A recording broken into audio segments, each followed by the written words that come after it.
Hi, this is Swartz, CEO and founder of Furious Minds. I'm here in Chicago at the Beat TV event hosted by TubeMogul, VivaKi, and Publicis. And Starcom. It was a great day. We're here in Wacker Avenue. Weather's beautiful in Chicago. So the conversation today was around programmatic buying and specifically, video. And it was a very sort of buy-side centric conversation. And I think what's interesting is the point of arrival for me at the end of the morning is that there's still more questions than answered, right? We're at this place in video where we have a shortage of premium, and premium in video, specifically in programmatic, is akin to engagement in display, right? So everybody uses the word premium to describe video inventory, and that's what everybody's after and every brand wants. But the reality and the adjacency is what is, required in order to actually drive value and ROI in this medium. But the reality is that everybody uses a definition when they use that language, and the lexicon is not standard. I hear a different language and vocabulary when talking about video buying and what it means for advertisers, depending if the lens is with a TV filter and very myopically focused on reach and frequency, or the lens is a data measurability filter. Accountability is a big issue too, right? So data measurability, first-party data is required, third-party data is required. But at the end of the day, if the problem is that right now we are on a shortage, meaning the marketplace lacks liquidity, brands want to buy up funnel, as in GRP, reach and frequency, and audience guarantees are what publishers and platforms are struggling to deliver, and they want to deliver longer form content and ad formats, then where does that sort of leave us, right? Because we're talking out of both sides of our mouth as far as what we're telling publishers and content creators they need to deliver to a marketplace.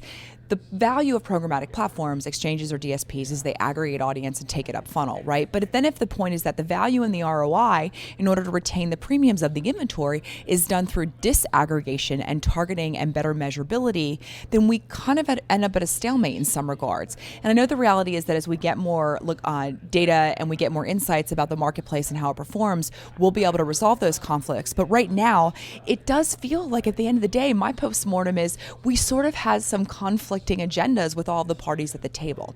It is right now a supply and content creators are a bit on the defensive place, right? Marketplace is typically mature. If you look at when businesses and verticals are struggling, what do? They buy cheaper toilet paper, it goes to procurement, and everybody flies coach class instead of business. It's kind of what happened in medium and advertising, right? The buy side matured a lot faster for programmatic, and now what we need to do is actually create a tool set for providers and content creators, specifically if content really is king and adjacency is paramount in the performance and ROI of online video advertising, then we need to make sure that publishers and content creators have the tools to ensure that the price at which the impressions settle for online video through programmatic ecosystems actually settle at a fair market price, not some inefficient sort of artificial price because we don't have transparency in a market, we have floors, and we over-empowered the buy side with tools and mechanics to actually drive price down.